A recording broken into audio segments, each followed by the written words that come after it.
성도 여러분 반갑습니다. 코로나 때문에 많이 힘든 중에 있으시죠? 예배에도 함께 나올 수 없어서 많이 어려운 중에 있는 줄 아는데 여러분 힘내시고 하나님께서 주시는 은혜가 각가 중에 풍성하게 넘치시기를 소망합니다. 상반기 동안 예배 외에는 교회 모든 모임이 폐쇄되었기 때문에 여러분의 영적인 아마 기갈증이 있지 않나 싶어서 이런 영상을 통해서 여러분과 신앙적인 도움을 드리고자 성경 공부를 한번 열어보고자 이렇게 한번 프로그램을 만들어 봤습니다. 매주 하나의 영상씩을 올릴 수 있도록 우리 교육자들이 최대한 한번 노력해 보겠습니다. 오늘부터 시작되는 이 강좌 여러분의 영성에 유익이 있기를 바라고 함께 해주시기를 부탁드리겠습니다. 자, 오늘은 첫 번째 강의로 가장 기초적인 4개의 강의를 해보려고 합니다. 오늘은 그 시간, 첫 번째 시간으로 인간과 구원이라는 주제를 가지고 함께 나누겠습니다. 인간은 모두가 행복을 추구하는 존재이지만 그러나 행복한 인간은 별로 없어 보입니다. 왜 그럴까요? 우리가 물질이 많으면 행복할 것 같고 무엇이 있으면 행복할 것 같아서 그래서 이것저것 우리가 모아보려고 갖은 애를 쓰지만 그것이 있다고 해서 사실 사람이 마냥 행복해지는 건 아닙니다. 왜냐하면 인생은 물질적으로만 구성되어 있는 단순한 존재가 아니기 때문입니다. 유물론자들이 인간을 물질로 계산하면서 물질적인 것이 채워지면 만족하는 존재인 것처럼 그래서 인간 행복은 물질의 충족이 인간의 행복일 거라고 생각할지 모르지만 성경의 개념은 완전히 다릅니다. 성경은 인간이 단순히 물질적 존재가 아니라는 거죠. 그래서 성경이 말하는 인간에 대한 이해를 우리가 분명하게 함으로써 인간이 어떻게 행복해질 수 있는가에 대한 바른 방향을 우리가 잡을 수 있으리라 생각합니다. 그러면 인간이 가르쳐주는 인간 이해는 어떻습니까? 창세기에 보면 하나님이 인간을 지으실 때에 흙으로 빚으시고 생기를 불어넣어 생명이 되게 하셨다. 이렇게 성경이 말합니다. 그러니까 인간은 성경이 분명히 영적 존재라는 걸 강조하는 거죠. 그냥 물적 존재가 아니라는 겁니다. 인간은 물질적으로는 흙에서부터 와서 하나님의 생기가 불어넣어져서 만들어진 그러니까 물질적이면서도 영적인 존재, 아주 독특한 존재가 바로 있죠. 인간이라는 거죠. 모든 짐승과 만물들은 물질적인 존재이죠. 천사는 영적인 존재입니다. 그러나 하늘과 땅을 중개하는 인간, 이 중간에 있는 인간은 이 둘 물질과 영혼을 함께 가지고 있는 존재라는 겁니다. 자, 그렇다면 인간이 이런 구성 요소로 되어져 있다면 이런 인간이 행복하기 위해서는 뭐가 필요할까요? 이런 인간이 행복하려면 흙에서부터 온, 땅에서부터 온 존재이기 때문에 땅의 요소가 충족되어져야 하고요. 뿐만 아니라 하나님의 생기에서부터 온 영적 존재이기 때문에 영적인 것이 충족되어져야 이 두 가지가 충족되어져야 인간은 행복할 수 있다는 겁니다. 인간의 구성 요소가 물질 플러스 영혼이기 때문에 인간의 행복의 구성 요소도 물질적인 것 플러스 영적인 것이라고 말할 수 있다는 거죠. 유물론자들의 인간 이해는 그런 면에서 보면 반쪽 인간 이해일 수밖에 없습니다. 영적인 것을 거부하다 보니까 물리적인 것만 계산하다 보니까 인간이 그것만 채워지면 된다고 하지만 결코 그렇지 않죠. 영적인 것이 채워져야 인간은 만족할 수 있고 행복할 수 있는 존재라는 사실입니다. 그래서 우리 그리스도인들은 남들보다 많은 물질을 가지고 있지 않지만 하나님의 은혜를 덧입을 때 그 어떤 것보다 행복하고 감사하고 만족한 삶을 살 수 있습니다. 그건 물리적인 게 충만하기 때문이 아닙니다. 하나님이 주신 영적인 것이 충만하기 때문에 물리적으로 좀 부족함도 상쇄시키는 놀라운 능력이 있다라는 거죠. 그러기에 인간에 대한 이런 건강한 이해, 바른 이해가 인간 행복이 어디로 갈 것인가, 어떻게 해야 행복한가를 답을 줄 수 있겠죠. 자, 그런데 그렇게 지어진 인간에게 마냥 하나님이 지으신 대로 좋은 상태로만 있었던 건 아니죠. 인간은 타락하게 됩니다. 범죄하게 되지요. 죄가 뭡니까? 죄라는 건 인간이 인간답게 살아갈 수 있는 하나님이 주신 질서와 규범을 깨트리는 행위가 죄입니다. 인간이 가장 아름답고 인간답게 살아갈 수 있는 인간의 질서, 기본 질서는 인간이 하나님 만든 질서 속에서 순응하며 살아갈 때 가장 안전하고 완전할 수 있습니다. 그러나 인간은 하나님의 질서를 스스로 깨뜨리고 스스로 하나님처럼 되고자 그 모든 범죄함에 이르름으로 말미암아 인생이 오히려 하나님처럼 된 것이 아니라 죄가 우리를 사로잡아서 죄가 우리의 하나님처럼 마귀가 우리의 하나님처럼 되어버린 인생이 됐다는 말이죠. 그 결과 인생은 단순하게 하나님의 명령 하나를 어긴 정도가 아닙니다. 그 결과 에덴 동산에서 벌어진 그 죄로 인해서 인간에게 주어진 건 그냥 선악과 과일 서리 하나 해먹은 게 아니라 죄성, 인간 안에 죄의 습성, 성품이 자리 잡게 됐다는 겁니다. 이 죄성은 범죄자 아담과 하와에게만 있는 게 아니라 이것이 모든 인생에게 그대로 유전되어져 내려오게 됩니다. 그래서 모든 인생은 다 죄성을 가진 존재가 되는 거죠. 그 어떻게 확인할 수 있느냐? 여러분, 우리가 아기를 낳아서 길러보면 이 아이에게 누구도 거짓말하는 것이나 나쁜 것을 가르치지 않지만 자기 본능적으로 그런 자기 보호적 기제가 그런 거짓이나 속임이나 혹은 다른 나쁜 형태로 나타나는 경우를 우리가 볼 수 있습니다. 누구도 외부적으로 교육하지 않았는데 이런 일이 일어나게 되는 이유가 뭘까요? 그건 죄라는 건 인간 밖에 있는 게 아니라 죄성, 성품이 인간 안에 있기 때문에 그렇습니다. 그래서 인간은 가만두어도 죄를 짓는 존재가 되어버렸다는 거죠. 이게 얼마나 안타까운 일입니까? 이게 인간의 비애입니다. 하나님은 가장 아름답게 지었지만 인간은 스스로가 그 하나님이 주신 최고의 자리를 떠나가서 스스로가 하나님처럼 되려는 어리석은 생각 속에서 무너져 죄의 종로로 가는 상태가 되어버리고 말았다라는 거죠. 동양의 철학 중에 인간의 성품에 대해서, 인간의 존재론에 대해서 이야기한 전통적인 두 학설이 있죠. 맹자가 주장한 성선설이 있습니다. 인간은 날 때부터 선한 성품을 가지고 태어나서 사회적인 환경과 여건 속에서 여러 악들이 있지만 이 선한 성품을 잘 개발시켜 나가면 인간은 선하게 살 수 있는 왕도의 길을 갈 수 있다고 믿는 게 성선설이죠. 반대로 성악설은 인간은 악하게 태어났는데 훈육과 교육을 통해서 그를 새롭게 함으로써 발전시켜서 왕도의 길을 갈 수 있게 한다라는 게, 그렇게 할 수 있다는 게 성악설이죠. 똑같은 인간을 보고서 맹자라는 사람과 순자라는 사람이 똑같은 인간을 보고서 인간의 본질은 180도 다른 이야기를 지금 하고 있습니다. 맹자가 보니까 인간은 기본적으로 선하고 착하게 태어난 것 같습니다. 순자는 악하게 태어난 것 같습니다. 그런데 결과적으로는 선을 추구하는 왕도를 쫓아가는 존재가 되도록 하기 위해서 어떻게 해야 될 거냐. 그러니 방법론이 달라지겠죠. 인간 이해가 서로 다른 걸 보게 됩니다. 여러분, 그러면 성경이 말하는 인간 이해에 인간은 선하게 지어졌을까요? 악하게 지어졌을까요? 인간은 원래 선하게 지어졌지만 인간이 범죄한 죄로 말미암아 죄에 빠져서 악한 성품을 가진 존재가 되고 말았습니다. 그래서 인간 자체를 완전히 악덩어리다라고 말할 수는 없습니다. 그러나 악의 이 죄악, 원죄를 가진 존재, 범죄할 수밖에 없는 존재, 그런 존재가 돼버리고 말았다는 거죠. 그래서 성경은 몇 구절 우리가 살펴보자면 로마서 3장 23절에 보면 이렇게 말합니다. 모든 사람이 죄를 범하였음에 하나님의 영광에 이르지 못하더니, 이 성경에 보면 인간은 죄인이라는 사실을 전제하고 시작합니다. 인간은 모든 사람이 가만두어도 죄를 짓더라. 그리고 우리가 본 모든 사람들은 다 죄의 요소들을 가지고 살아가더라. 사실 아닙니까? 그래서 성경은 인정합니다. 인간은 죄성을 가진 죄인이라는 사실을 인정합니다. 그런데 이것을 가지고 있는 인생, 죄성을 가진 인생은 그냥 이걸로 끝입니까? 아니요.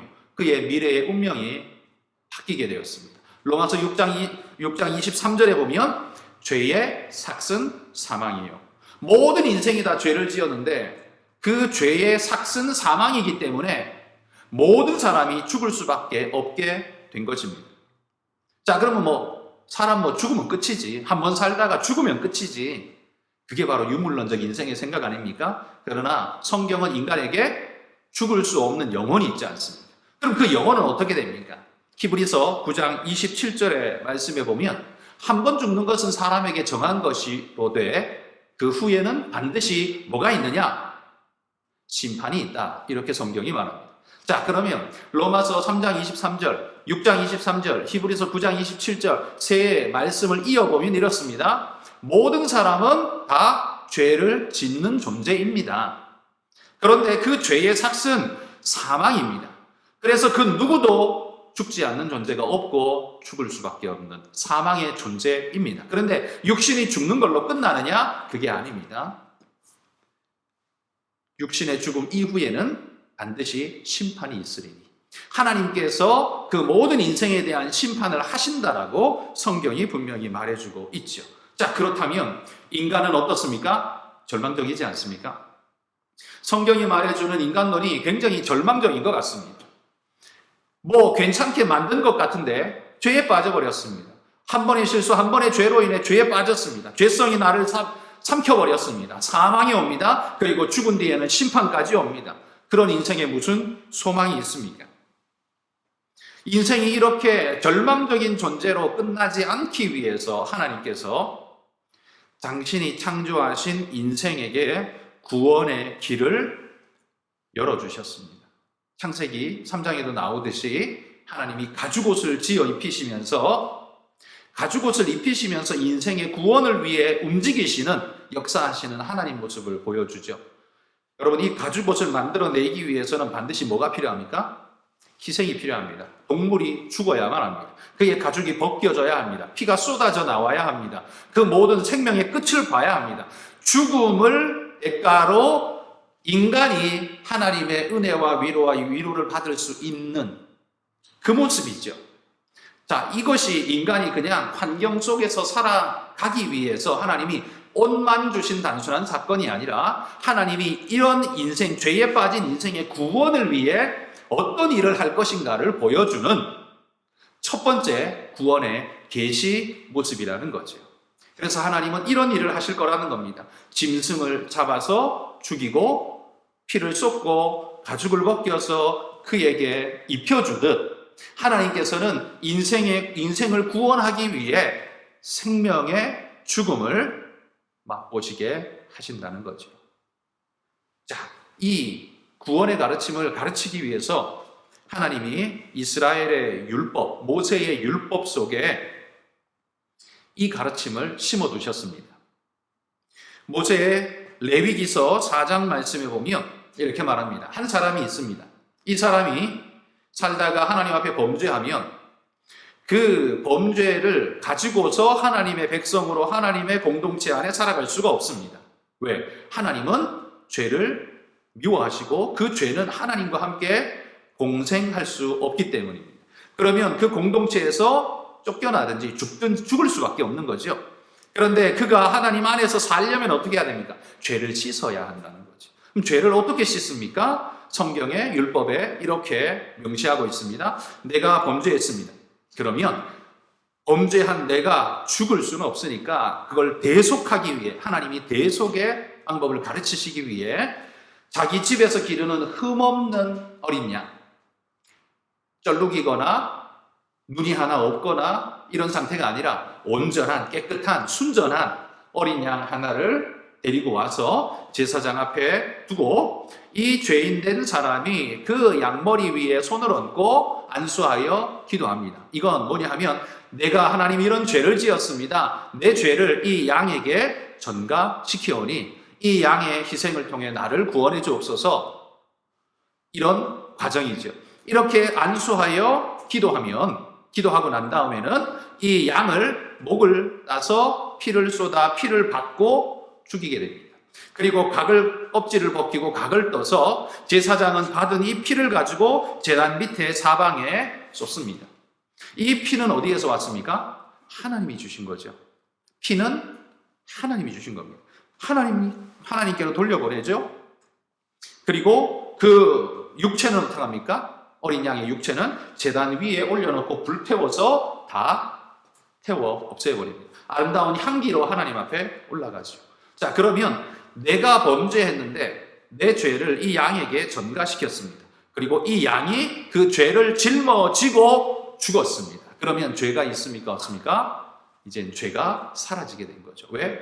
죄값을 치렀지 않습니까? 죄의 삭은 사망이라 죄값을 치렀기 때문에 이 사람은 이제 죄 대속을 입은, 그래서 죄 없다함을 입은 존재가 되는 겁니다. 그렇게 이제 돌아가면 구원의 백성이 되는 거죠. 그런데 문제는 인간이 죄를 한 번 짓고 맙니까? 아니죠. 죄를 반복적으로 짓습니다. 계속 짓습니다. 그러면 지을 때마다 양 한 마리씩 가지고 와서 내가 그 속죄를 계속 해야만 하는 상황이죠. 자, 그런데 여러분, 경험적으로 볼 때 우리가 일생을 살면서 죄를 몇 번이나 짓습니까? 한 3번쯤 짓는다면 문제될 게 없을 것 같습니다. 양 3마리만 있으면 되니까. 그런데 그게 아니죠. 인간은 일생 동안 죄를 한두 번 짓고 마는 그런 존재가 아닙니다. 자, 그러면 계산을 한번 해봅시다. 인류의 숫자가 70억입니다. 70억이 한 번씩만 죄를 지어도 70억 마리의 양이 죽습니다. 2번씩만 해도 140억이 죽습니다. 인생에 10번만 지어도요, 700억 마리가 죽어야 됩니다. 그런데 인생이 10번만 짓고 마는 게 아니죠. 자, 그렇다면 도대체 대속의 양은 몇 마리나 필요합니까? 불가능하죠. 대속 자체가 이 양으로 감당한다는 게 불가능하죠. 자, 그러면 불가능한 그걸 왜 시켰을까요? 어린 양, 자기 집에 기르던 흠없는 양으로 대속을 한다는 건 이 양이 그 사람을 완전히 대속하는 의미는 사실 아닙니다. 이 궁극적 의미가 뭐냐 하면 이런 양처럼 예수 그리스도께서 오실 텐데 그분이 우리 죄를 다 짊어지고 죽으심으로 우리의 모든 죄를 씻으시는데 그 믿음을 주님이 오시기 전까지의 백성들은 이 어린 양을 잡음으로써 하나님 말씀에 순종하고 그 말씀을 믿는 믿음으로 고백하는 존재가 되는 겁니다. 그러니까 이 집에서 잡은 그 물리적 어린 양이 내 죄를 속하는 게 아니라 예수 그리스도의 대속이 구약의 백성들의 죄도 속한다라는 말이죠. 그 대신 과정은 뭡니까? 어린 양을 잡는 과정을 거칩니다. 왜? 그게 믿음의 고백이거든요. 그 사람의 주님을 향한 믿음의 고백인 겁니다. 예수 그리스도께서 이 땅에 오셔서 우리 죄를 짊어지고 죽으셨는데, 그러면 여러분, 왜 예수님이어야 하는 겁니까? 하나님이신 예수님이 왜 죽으셔야 하고 꼭 인간이 되셔야 하고 그래야만 했느냐? 요한복음 1장 29절에 보면 예수님이 세례요한 앞에 나타났을 때 세례요한이 이렇게 말했습니다. 보라, 세상 죄를 지고 가는 하나님의 어린 양이로다. 여러분, 이 어린 양이로다라고 말했을 때 유대인들의 머릿속에는 그 개념을, 의미를 뭐라고 이해를 했을까요? 만약에 조선시대 세종대왕 때에 광화문 앞에서 세례요한이 이런 식으로 외쳤다면 조선시대 사람들은 그 이야기를 어떻게 받아들였을까요? 그 사람들에게 어린 양이란 잡아먹는 짐승에 지나지 않습니다. 저 사람이 짐승이라고? 저 사람을 잡아먹으라고?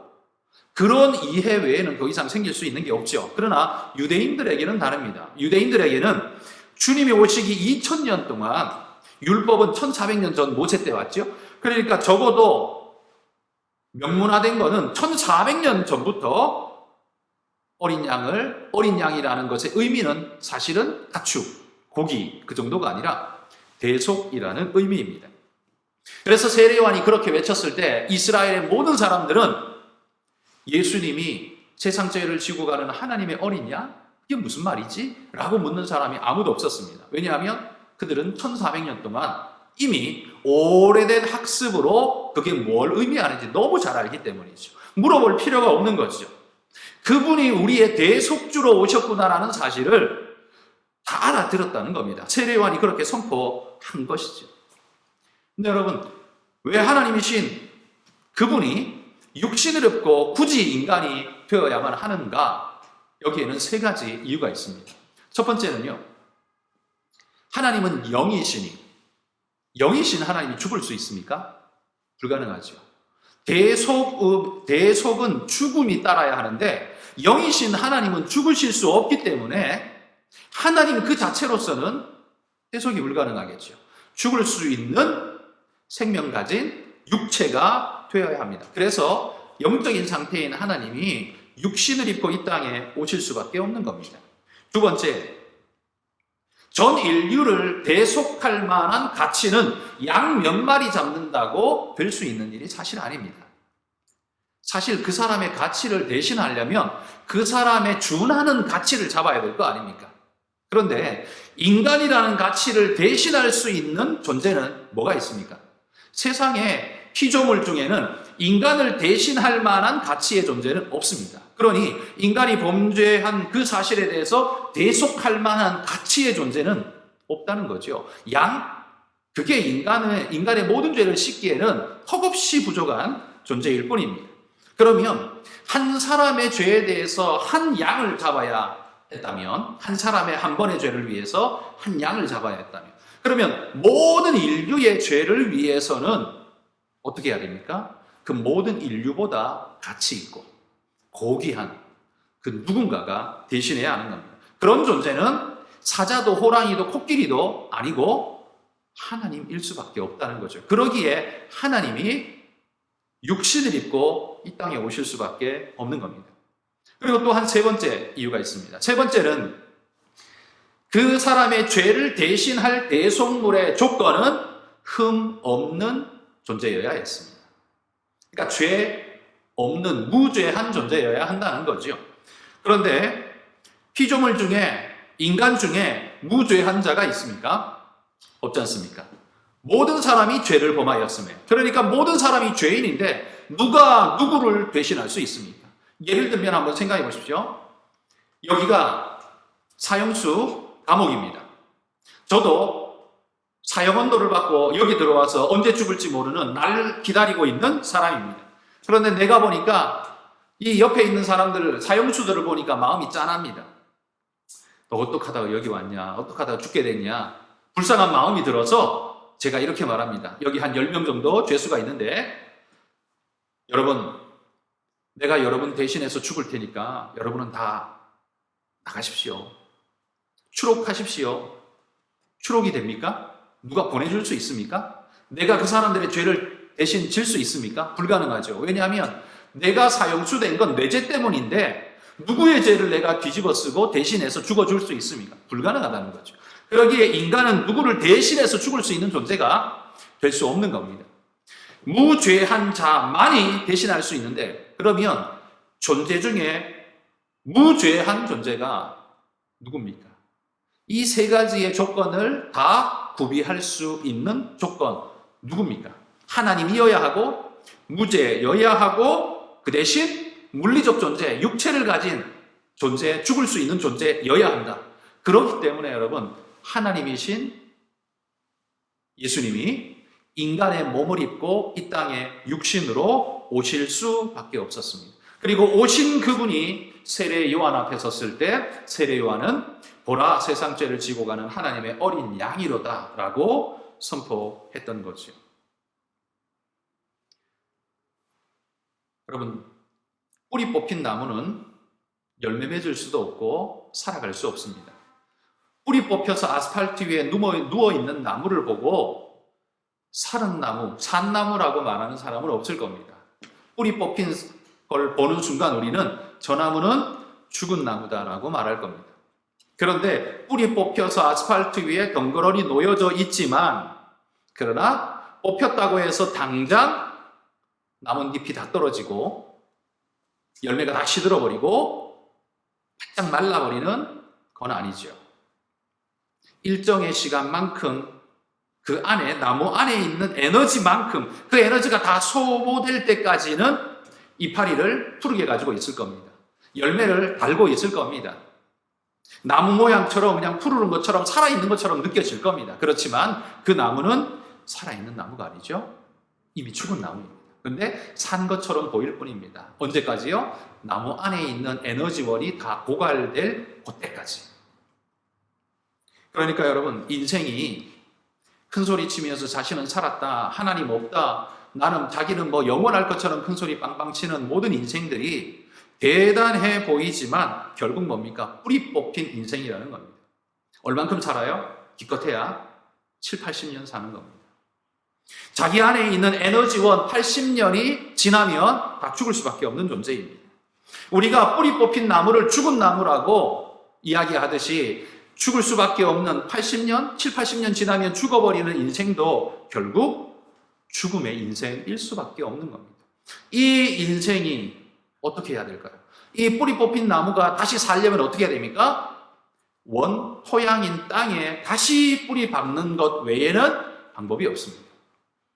그러면 80년, 7, 80년 후에 죽는 인생이 어떻게 해야 죽지 않고 하나님과 함께 영원히 사는 존재가 될 수 있을까요?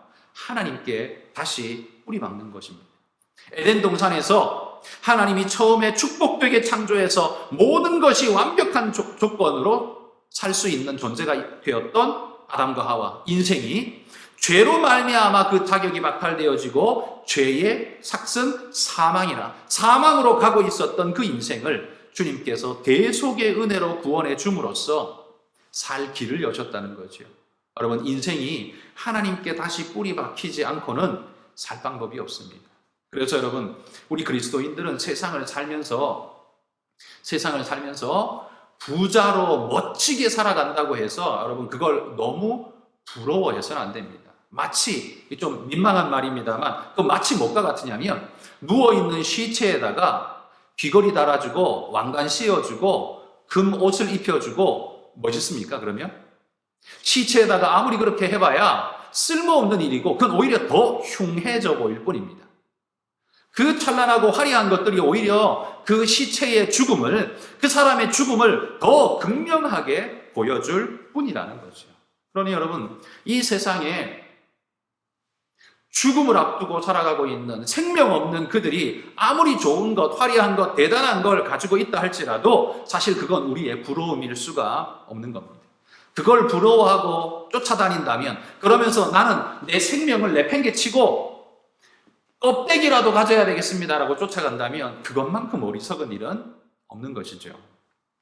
그러므로 여러분, 그리스도인은 이와 같이 생명을 가진 존재, 하나님께 뿌리 박은 존재, 예수 그리스도로 말미암아 이미 대속함을 입고 제사장 앞에서 대속받고 집에 기쁜 마음으로 돌아가는 사람처럼 우리는 예수 그리스도의 안에서 대속함을 입고 감사 감격하는 마음으로 천상을 향해 가고 있는 순례자들이다. 그게 바로 인간이라는 겁니다. 그럼 그런 인생은 어떻게 해야 행복할까요? 시작할 때의 주제였죠. 어떻게 해야 행복할까요?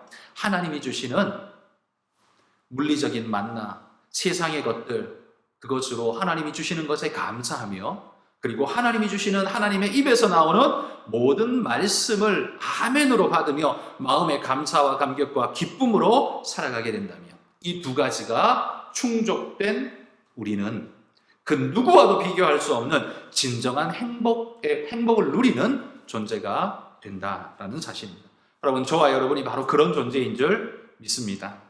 여러분, 오늘 인간과 구원이라는 여러분이 다 잘 알고 계시는 기초적인 메시지, 그렇지만 가장 중요한 메시지를 1강으로 여러분에게 강의해 드렸습니다. 여러분, 인생이 어디로 가야 할지, 어디서 왔는지, 어디로 가야 할지, 또 어떻게 살아야 할지는 바로 이런 건강한 올바른 인간 이해에 기초한다는 사실을 잊지 마십시오.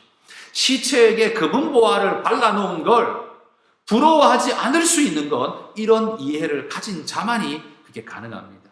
우리 모든 한가람의 성도님들, 바로 이런 그리스도인들이 되셔서 시체에 금은보화 발려있는 걸 부러워하는 게 아니라 나는 금은보화 안 발라도 인간답게 살아있는 생명으로 그렇게 아름답게 살겠다. 여러분, 그런 마음으로 주님 따라가시는 믿음의 일꾼들이 되시기를 주의 이름으로 축복합니다. 오늘 1강 여기서 마치고 다음에 2강에서 또 뵙도록 하겠습니다. 감사합니다.